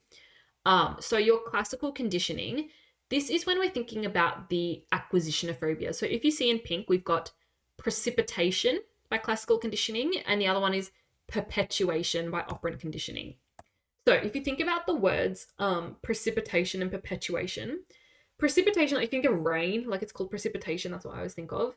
It's like the initial almost like triggering of this acquisition, I guess development of this phobia. And then perpetuation is like the maintenance, so maintaining this phobia. So with classical conditioning, we're thinking of this precipitation because it's this initial association that's formed between fear and the stimulus. So Little Albert is this really famous experiment. It used to be on the study design. I'm sure a lot of your teachers will still use it as an example, but if you haven't heard of it, it is ultimately this picture that we see on the left with our neutral stimulus was our rat, and our unconditioned stimulus was ultimately fear. Or I suppose our response was fear, but this idea of something that caused fear. So they would, in front of little Albert, it was like a very unethical experiment and all that, but they would present the rat in front of him and then strike this really loud sort of metal plank or whatever with a hammer. So obviously little Albert would cry in response to that really loud noise. And so we're building this association, I'm assuming that you guys are still very comfortable or all on top of classical conditioning. In saying that as well, make sure over this term that you are revising everything from Unit 3. Really, really important. But yeah, we're building this association. So we're using multiple pairings in this situation. However, when we think about precipitation by classical conditioning, because it's almost so traumatic, you don't really need multiple pairings. Just one sort of pairing is enough. But anyway, in this sort of little Albert situation, they did it multiple times. And then little Albert was left with this fear of white rats and fear of, he showed stimulus generalization. So this idea of fear of anything that sort of looked like white and fluffy, basically. So yeah, very unethical, but very famous experiment. So that's what you can kind of think about in terms of precipitation. They basically used classical conditioning to, give little Albert a specific phobia. So you can kind of think about, the main thing you want to think about here is just the association. Okay, so in your perpetuation by operant conditioning, so now we've got this phobia. We basically maintain this phobia due to negative reinforcement through avoidance behavior. So this is really, really important to know this in this context, negative reinforcement. So again, I'm assuming you guys are still familiar with your stuff on operant conditioning. Any questions you get on operant conditioning and specific phobia, use the term negative reinforcement. It's really important. In terms of this negative reinforcement, we're avoiding the stimulus. So if you've got a fear of spiders, or the fear of dogs, so you've got a fear of dogs. By avoiding these dogs, you are not experiencing fear. And that's negative reinforcement because you're taking, if you remember the definition of negative reinforcement, you're taking away something undesirable and that's going to reinforce that behavior and make it more likely to occur. So if someone says, hey, let's go to the dog park, and you say, no way, I'm not going to the dog park, you're basically being negatively reinforced to not go to the dog park because you are not feeling those feelings of fear and anxiety and all of that sort of stuff. So that's why it's this idea of avoidance behavior. So if you're walking and you see a dog and then you run the other direction and go the long way, those feelings of fear are alleviated. So next time you see a dog, you're more likely to do the same thing. Hopefully that makes sense. But it's this idea of reinforcement. You're reinforcing something, so you're making it more likely to occur, and it's negative because you're taking away these feelings of fear. But the idea of why this is being perpetuated is because you're more likely to do these behaviors again and again. And so every time you see a dog, you go the long way around, you run away. So you feel good, right? Because you're not being scared. But this is obviously perpetuating that specific phobia, and that's making the specific phobia worse. Okay. So our other psychological contributing factors are our cognitive biases. So Vika wants you to think of two specific ones. So catastrophic thinking and memory bias. Very much in the name. With psych, this is like a bit of a tip. Everything is really in, well, not everything, but 90% of things are really in the name. So if you try and think about something by understanding what the name is actually saying, that can kind of help you and can save you time instead of rote learning things. Just think like, what is catastrophic thinking, memory bias, and sort of link that, rather than like catastrophic thinking is this thing, but not actually understanding the term catastrophic thinking. Hopefully that made sense. I feel like that was a really bad way of explaining it. But okay, so catastrophic thinking, what it is thinking that everything is going to be a catastrophe. So thinking that being exposed to your feared stimulus, the worst thing is going to happen. So if you've got a fear of a dog, right? Catastrophic thinking is, oh my gosh, I see a dog. This dog is going to come up to me. It's going to eat me. It's going to like rip my nose off. It's going to kill me. It's going to do all of this stuff. So that's probably very unlikely, right? Like the dog will probably come up to you, maybe lick you or something like that. But it's this idea that you're always thinking of the worst possible outcome. And obviously, if you think an animal is going to kill you, it's very valid for you to not want to go near it. But it's the way that thinking will, again, perpetuate this phobia. Memory bias is basically just remembering all the negative experiences you've had with this stimulus as opposed to the positive. So if you, again, are fearful of dogs, memory bias is this idea that you're going to remember the 2 times that you've had bad experiences with dogs, but you're not going to remember the 13 times before that when you had good experiences with dogs. That's that idea of memory bias. Okay, and then lastly, moving on to our social contributing factors. So you've got your specific environmental trigger. This is basically just one really traumatic experience, and this sort of causes the phobia. That's really what it is. So if you've got a fear of dogs, maybe your neighbor's dog running up to you and biting you when you were 4 or something like that. It's that specific environmental trigger. And people with phobias often recognize this as the start of their phobia. Yes. Okay. So stigma around seeking treatment. Again, this can perpetuate a phobia once it's been established because of this idea that people are fearful to seek treatment, sometimes because they're fearful to admit that they have a phobia. They fear that they may be ridiculed, they may be teased by their friends and family. They fear, people might not understand it. If you tell someone, oh, I've got a really big fear of butterflies, as, someone without a phobia, you may think, oh, that's so silly, like a butterfly could never hurt you, all these sorts of things. And that, if you express that to the person, you can see why that would make them a little bit less likely to seek treatment or a little bit less likely to feel comfortable telling someone else about it because they feel, oh, I'm so silly. Nobody will understand. I just don't want to talk about it. And that will obviously continue that specific phobia. Okay. So that is for your contributing factors. So remember, categorize them between your bio, your psycho, and your social. Now we're moving on to interventions. What's sort of nice with specific phobia is that not your biological, all of your contributing factors sort of have like a complementary intervention. So one of our contributing factors was GABA dysfunction. One of our interventions is benzodiazepines, which basically fix the GABA dysfunction. So it kind of saves you brain space. Like if you just remember one, you can kind of remember the other. Like if you remember, okay, GABA dysfunction is a biological contributing factor. How should I fix that? Oh, benzodiazepines. Okay, then that's the intervention. Hopefully that makes sense. Like you can kind of think of them as pairs rather than here's 6 contributing factors I have to remember, here's 6 interventions. You can just think here's 6 pairs of things that I have to remember. Okay, so as I mentioned, benzodiazepines, they are just a drug basically that mimics GABA. So again, that kind of fixes that issue of having low levels of GABA. It increases GABA's inhibitory effects, and then you have less of that overactivity of the neurons. That's ultimately what we've got going on there. Breathing retraining. So this is, again, it's in a biological intervention because it's a very sort of physiological thing. So when you're exposed to your phobic stimulus, you can often hyperventilate, overbreathe. Obviously, you get into a bit of a panic. Your fight flight kicks in, or fight flight freeze kicks in. And so obviously, with the actual physiological symptom of overbreathing, you can lead to dizziness, lightheadedness, blurred vision because of this reduced oxygen intake and reduced carbon dioxide output, I suppose. And then again, that can cause a whole thing, another panic as well.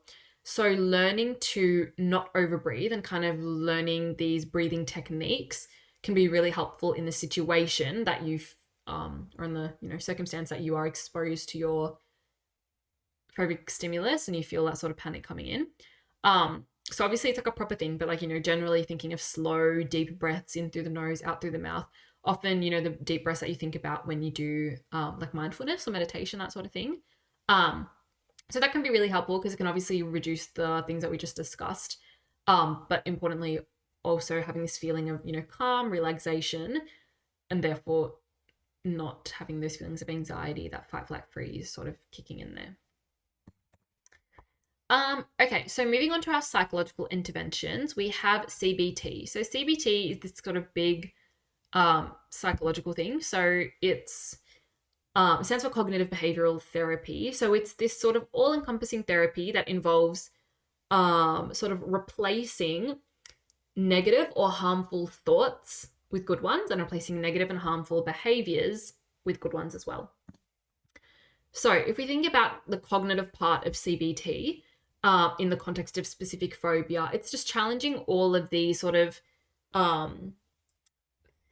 thinking bad sort of thoughts that we have. So if you think about, for example, our cognitive biases, our catastrophic thinking, our memory bias, the cognitive component can kind of work to sort of fix these. So gathering facts about the phobic stimulus, understanding, why are you afraid of spiders? Like, what's the actual reality of spiders, causing you harm and this and that. And it really works to, the emphasis here is change and replacing. So you're wanting to replace these really harmful thoughts or negative thoughts or irrational thoughts with more logical ones, basically. Your behavioral component is your sort of operant conditioning and that sort of stuff. So you're reducing your avoidance behaviors. You might be implementing those relaxation techniques, exercise, that sort of thing. The breathing retraining that we just talked about. That's kind of going on to your behavior. So you can see how that kind of works with your operant conditioning contributing factor, limiting those avoidance behaviors. Another really important one is your systematic desensitization. So again, the word may sound foreign, but just think about it. Systematic desensitization. So systematic, you're going through sort of this progression and you're desensitizing yourself to this phobic stimulus. So we've got this sort of graduated exposure going on. And again, the flavor of the month here, the word is this idea of replacing, changing something. So we're replacing these feelings of anxiety with feelings of relaxation, ultimately. So the way to do this is a 3-step process.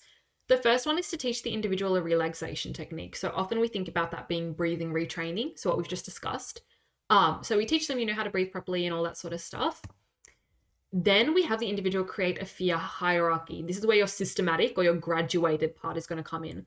So if you're afraid of spiders, we're creating a hierarchy from least feared to most feared.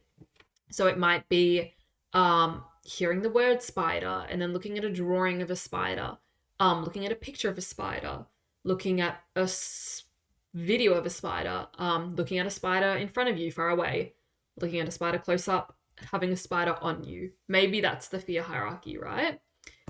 And then what you do is you basically combine step 1 and step 2. So you gradually work through that hierarchy, and at each step you are using this relaxation technique to basically eliminate this fear. So it's really important in the way that it's graduated. So you're not getting this hierarchy and like running through them and going, okay, photo of a spider, breathe, video of a spider, breathe. It's this idea of you're getting, them to the step that they least fear. And then you're really using this technique properly until that person feels comfortable to move on to the next one. It would be completely useless if you were to get to, the photo, and then they're already feeling still panicked, and then you go, okay, let's go to the next one, the next one, the next one, because that's not going to work, because they still feel fearful at even looking at a photo. They're not going to do well at having the spider on their hand. So it's this idea of they move through each step only when they're 100% comfortable and no longer fearful of this sort of specific situation. And so by the end, when they're able to have that spider on them, it's this idea of that fear really, really being reduced. Okay, and then our social interventions. So we're thinking of psychoeducation for families and supporters. So this is obviously more so, the community, like external to the actual individual. VCAR wants you to know 2 specific things as part of this: challenging unrealistic or anxious thoughts and not encouraging avoidance behaviors. So it's almost really like identical to CBT, but it's like the family and friends just have to do it.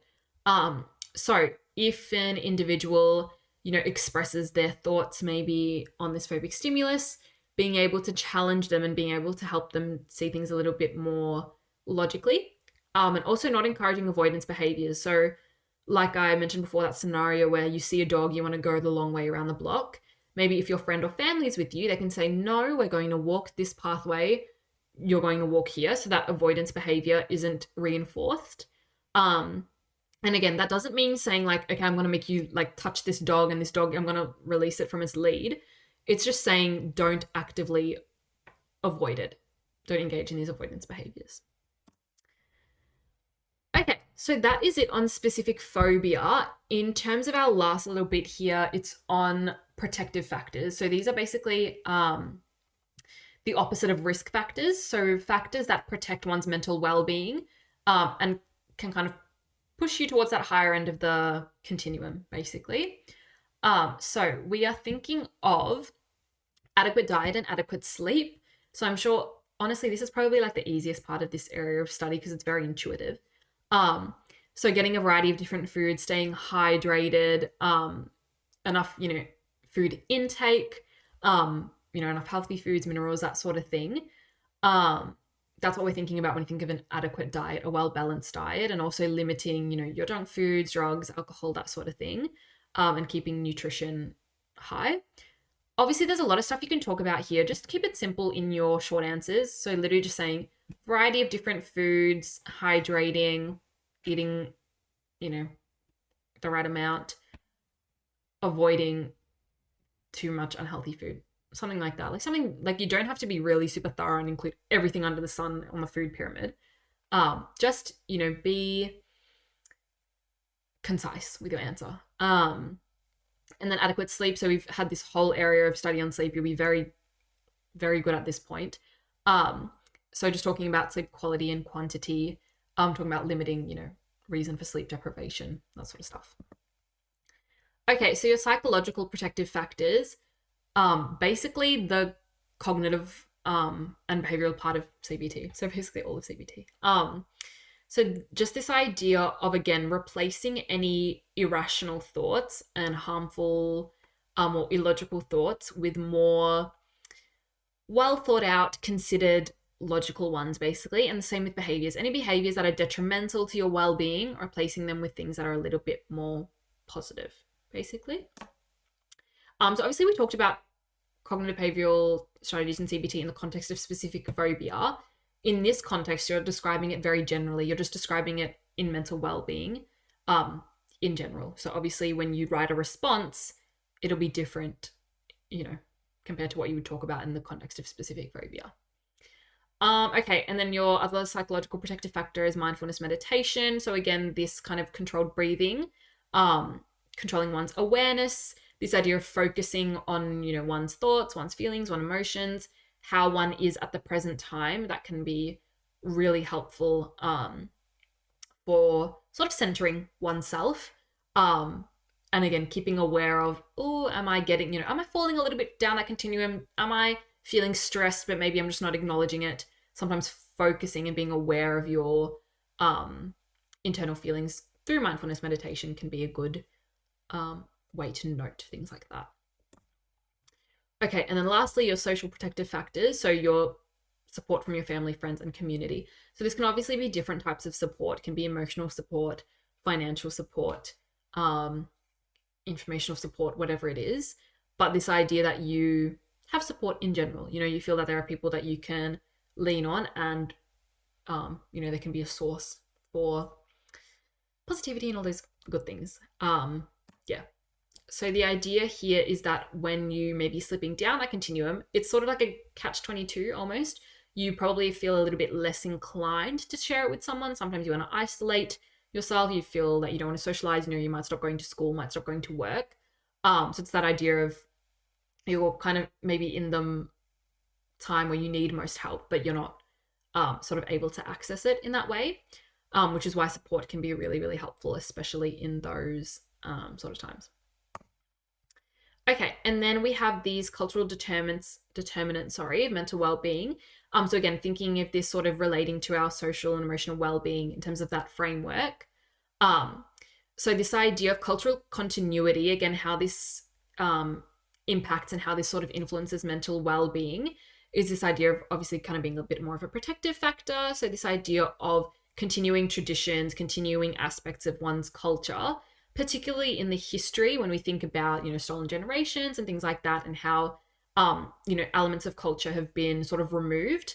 So this idea of preserving these sorts of things is really helpful in terms of mental well-being and on a community level as well. So these are just some strategies. Obviously, there's a whole bunch more, but this idea of promoting more education, welcome to country ceremonies as well, therapy and support groups discussing these sorts of things. Really important in this idea of cultural continuity and preservation. And again, how that ties in with that SEWB. And then lastly, self-determination. So this idea of, again, having power, having resources to support one's own mental well-being.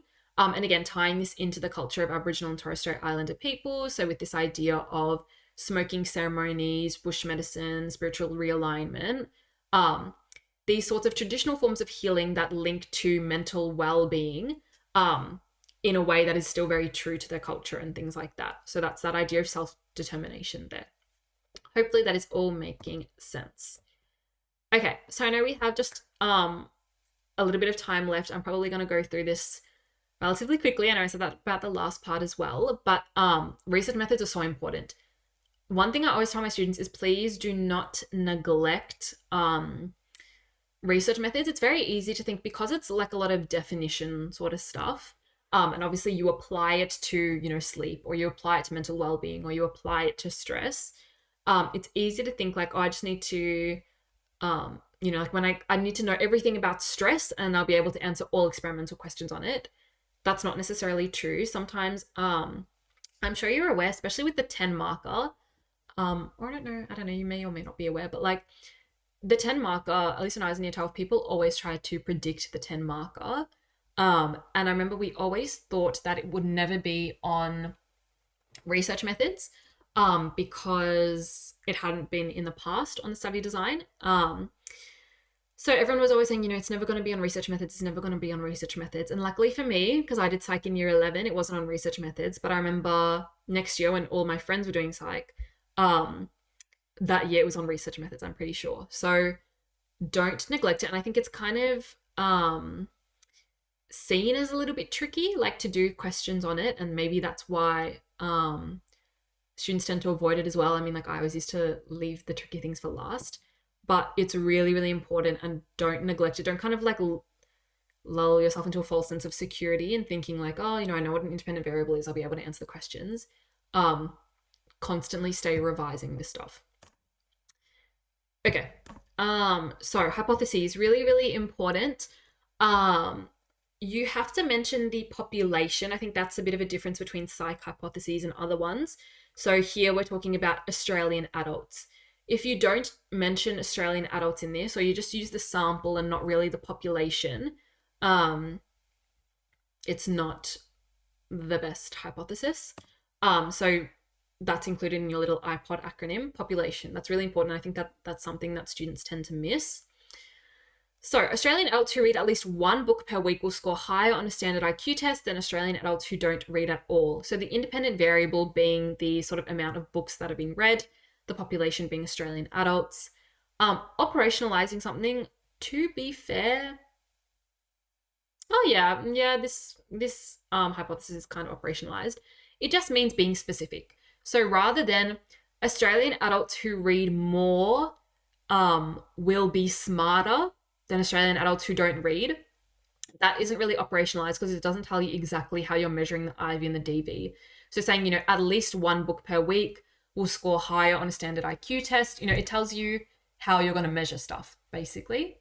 And then your dependent variable, so the thing that's being measured, so the score on the IQ test. So those are some important elements. Just practice writing your hypotheses, show them to your teacher, show them to your friends, show them to your tutor, whoever, and just make sure that you're really on top of it, because it's something super simple. But sometimes it can be hard to get it correct if you're constantly sort of doing the wrong thing. That sounds very obvious, but as in if you're constantly forgetting something, or if you think that you're meeting the criteria but you're not, is sort of what I'm trying to say there. Okay. So knowing the difference between your experimental group and your control group. So with psych, the participants, it's always like participants. It's not like bio or chem where you're working with plants or chemicals. You're working with people here. So that's why ethics is a bit more of a thing as well. So you often have you'll have your experimental group and your control group. So your experimental group are the people who are exposed to the IV. The control group are not. That's what we're thinking about. And the main overarching idea of like this whole chapter or this whole area of study on this idea of experimentation is that you are wanting to observe how the IV affects the DV. Everything you always talk about in this section relates to this. So your, placebo, your independent variables and your controlled variables, all that sort of stuff, it's all coming down to how am I setting up the experiment so that I can know for sure that the IV is affecting the DV in this way. Okay, so you've got your experimental design. So the three that you look at: independent groups, matched participants, repeated measures. So independent groups is the most common. You're in the control group or the experimental group, you're not crossing over. That's the one you'll end up seeing the most. The main drawback of this is that we've got individual participant differences. So if you're in two groups, you may have a lot of people that come from like one suburb or like a higher, socioeconomic status than the other group. And obviously that may affect the results. Matched participants, this sort of eliminates those participant differences because you pair individuals up. You might have people from all over Australia and maybe you pair them up based on their social economic status, or maybe you pair them up based on their IQ. So then you don't have to worry about, like for example, with this one, I don't know, maybe you might match them up on IQ or like education level or something like that. So that's not a variable that you have to be thinking about if you put them in independent groups. Lastly, repeated measures. In terms of participant differences, this is the best one because there are zero. Because if you're comparing your results when exposed to the IV to your results when exposed to the DV, there's no discrepancy on education level, SES, age, anything like that, because you're the same person. The only thing that is a big drawback of this is you have order effects. So order effects basically are when you get biased results or skewed results because individuals have had time to practice, essentially. So if you say, okay, do this task while you are on a lot of caffeine, and then do this task when you're not on a lot of caffeine, you're obviously comparing the effects of caffeine on hand-eye coordination, something like that. Say it's a driving test. The second time they do it, they have practiced, they've done it before. They may get a better result. And then that's not necessarily due to having caffeine or not having caffeine, but due to them just practicing.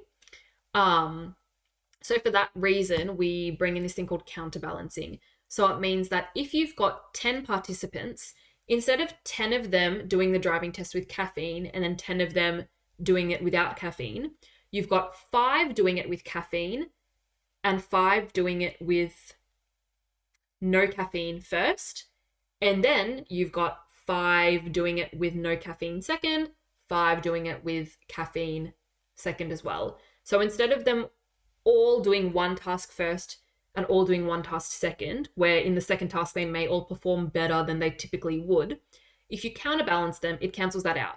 Because you've had 5 people try the caffeine first, the driving with the caffeine first, and you've had 5 people try the driving without the caffeine, and then you swap them. So then on your result, or in your results, you shouldn't have any uneven skewing due to the order effect. I hope that makes sense. Just pop into chat if anything that I'm explaining is not making sense. But yeah. Okay, so your extraneous and confounding variable is really important in psych. There can be a billion of them because, again, you're working with people. So an extraneous variable is anything that can influence the IV. That is not the DV, obviously. So you obviously do not want that. And then a confounding variable is basically the same thing, but it's that it's happened. So if something is confounding, it's basically just, it's completely confused you. You don't know if the IV has caused this or if the confounding variable has caused this. So your experiment is useless, basically. Yeah. Okay, so placebo is very common in psych as well. So if you're doing like a drug trial, if you give the experimental group the drug, the act of taking that drug is making them think like, okay, I'm taking something, I should be getting better, right? So that's the idea. Like if you give someone a sugar pill or something and you say it's Panadol, they'll say, oh, okay, my headache feels so much better now, because it's like psychosomatic, because they have this expectation that their headache should get better. So then they just believe that they're going to get better, if that makes sense. So the way that we control for those participant expectations is we give the control group a placebo. So I know this is like a bit weird. I want you to think about, it doesn't take away participant expectations.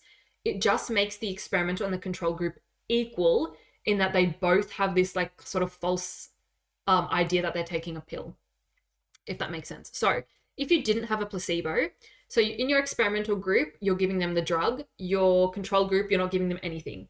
So the control group are just sitting there, not taking anything, and we're doing a drug trial. They're going to know, okay, I'm not being given any medication, and let's say it's for a cough or something, right? They're going to know, okay, I'm not getting any medication. I'm not expecting my cough to get better at all. In the experimental group, they're saying, okay, I'm getting a drug. I'm expecting my cough to get better.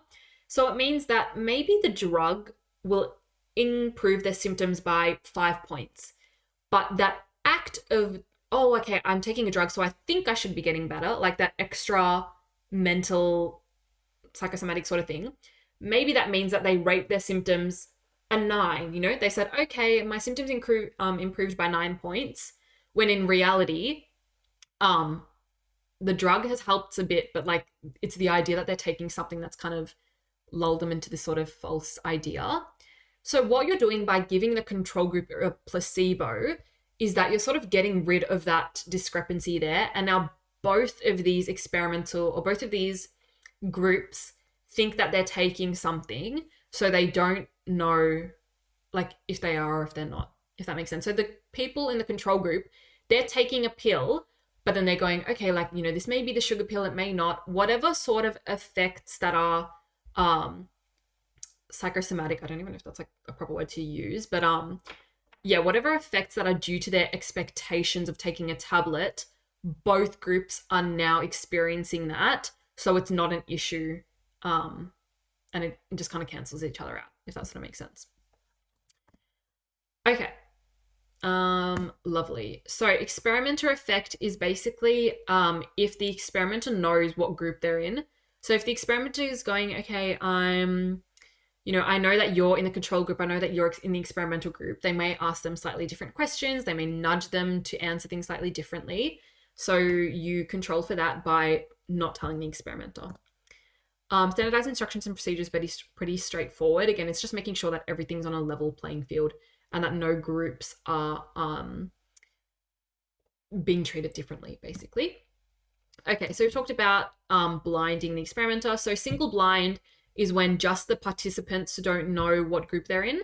Double blind is when both the participants and the experimenter don't know. And so double blind is obviously the best option, because otherwise, again, participants, if they know what group they're in, they'll influence it. If the experimenter knows, they'll influence it as well. So sampling, so you can have random, stratified, or convenient. So random, it's just random. Stratified is based on the proportion. So instead of, 10 from each age group, you do it based on, there's a lot of 30-year-olds in here. So I'm going to take 60% of my group, make them 30-year-olds, and then the rest are divided. So it's that idea of stratifying them in accordance to their proportion in the population. Convenient sampling is literally, these people are around me, I'm just going to pick them. So even when you advertise based on a newspaper, like using a newspaper, that's convenient sampling because you're just getting participants who are kind of close to you. And not everybody in the population has an equal chance. So if you don't read that newspaper, if you don't go to that shop that sells the newspaper, you don't have a chance of being selected. And so that's why it's not random sampling.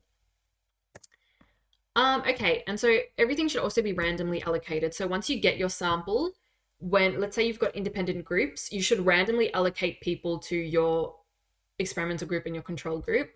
Otherwise, again, you may get a not nice shuffle of different participant variables. Okay, so qualitative data, descriptive stuff, you're thinking about words. Quantitative, you're thinking about numerical data. You should know the mean. The mean is just the average. VCAR never really makes you calculate anything. Like here we have standard deviation because it's in the study design, but I don't even think I ever came across a question with standard deviation. But in saying that, you should know what it is. I don't want to say that and then it's like all over the exam. But yeah, mean and standard deviation are all you really have to know. Basically, the one on the left is what you want. The one on the right is what you don't want. If you've got a large standard deviation, it means that you had a lot of variance in your results. So some people, say this is like the cough thing. Some people said their cough improved by heaps. Some people said that their cough got worse. There's a lot of differences. Whereas here, like a lot of the people said that the cough was close to the mean. They all said it improved by around 3 to 4 points. That's obviously what you want because the results are similar. Okay, so reliability, basically the consistency of your experiment, so repeating it and getting the same results. Validity, in the context of psych, it's basically, is my experiment designed so that I'm actually getting the effect of the IV on the DV? So like validity, like this idea, if I stood on a scale, would it give me my true rate? Like that's true, like is something valid, but in the context of psych and our experiments, you think like, again, with this little cough drug experiment, although I guess that's not really very psychology-esque. But if you are saying, is my experiment valid? It's basically the way my experiment is designed, is it good enough of a test that it will show how this drug has kind of affected these symptoms ultimately. Okay, so then we've got generalization. So these are sort of what you come to with your conclusion. So it's basically, is my experiment designed well enough that I can say that the results that I found in this sample can be applied to the rest of the population. So the main thing here is that your sample should be representative of the population. So you shouldn't have used convenient sampling. You should have a big sample size, and then that means that your sample is representative of, the rest of the peers in the population. Also, of course, no ethical guidelines, and obviously no confounding or extraneous variables. If you meet all of those, basically, if your experiment's like pretty good, you can sort of say, okay, this is what happened with 500 people in the population. I'm going to say that if I tested, all the 1,000 people in this population, I'd get pretty similar results. I'd say it's pretty accurate representation. That's the idea of making a generalization. This is a super important table. Remember it like the back of your hand. It's ways of fixing things in an experiment, ultimately. So again, order effects, the way that you fix that is by counterbalancing. If you want to get rid of participant expectations, you should use a placebo. If you have issues with convenient sampling, don't use convenient sampling, that sort of thing. Really, really important. You can expect questions on this in short answer, multiple choice as well. Okay, I'm going to zoom through these ethical principles. So protection security of participants' information, pretty straightforward, kind of ties in with confidentiality. Basically, if you're going to do an experiment, you're not expecting your results to be released everywhere and everybody that you know to have your information. Voluntary participation. You can't coerce someone into participating. They should be doing it willingly. At the same time, they should be able to leave when they want to. So none of this kind of like, I'll charge you money if you withdraw or anything like that. You should be able to join and leave as you please. Informed consent, super important, probably the most important, the one that gets tested the most. Participants should be aware of everything to do in the experiment, how it's going to be laid out, everything that they'll be involved in, everything that they have to do, and they obviously have to get written and express consent. If you use deception, you obviously wouldn't disclose that, but then you have to debrief them really properly at the end. And deception, you have to get permission for that first, and you have to make sure that there's no significant harm or anything like that, as a result of ultimately like lying to the participants. Yeah, that's basically that. Okay, we'll finish this off with some exam strategies. So before I go into these, I'm gonna try and think about what I was thinking about in the lecture so I don't forget them. But as I mentioned, the study design, really, really important, especially for the 10 marker is what I found. Because the 10 marker is so humongous, not to scare you or anything, but again, it's on a new study design. You would kind of expect the 10 marker to be similar, but I guess, kind of keep updated with what your teacher is telling you. Often it is around an area of study. So for example, like mine was on memory. And again, I'm saying this is part of the old study design, so take it with a grain of salt. But like mine was on memory. There were other ones that were on stress, other ones that were on sleep. So an area of study is quite a chunk of information. So it is important to, basically for me, like to know what's on the study design. When I wrote out my memory 10 marker in my exam, I basically thought of it according to the study design. And I remember at the end, at the end of my 10 marker, when I had kind of written everything, I just like added maybe like, a couple extra dot points because I remembered like, oh, I didn't talk about this specific dot point on the study design. Let me just write something here. And yeah, that was kind of that. So really know the study design. Use the study design for your studying. I honestly didn't really do this when I was in Psych 3-4, but I learned to do it in year 12 because of Psych 3-4. I used to do it just based on the chapters in my textbook, but the psych textbook that I used was so like full of rubbish sometimes, like lots of unnecessary information. And I remember one time I wrote out like a whole case study. Like I think that was obviously my fault, not the textbooks. But going by chapter summaries, particularly in such a wordy subject like psych, it wasn't as beneficial for me. So I would go by study design dot points. And through that, you know exactly what you need to be studying and not any irrelevant information that might be in your textbooks. And at the same time, you'll hopefully be memorizing or like getting a good idea of those dot points and those areas of study and what the main things are. And that can help you with what I've just discussed in terms of understanding the study design when you approach the exam. Like for example, there could be a question on your short answer and you might be really stuck. You might not know where you're going with it. But I always try to think to myself, like, what dot point on the study design are my VCAT examiners targeting right now with this question? And then I kind of like jog through the study design in my mind. And then I kind of go, oh, okay, must be this one.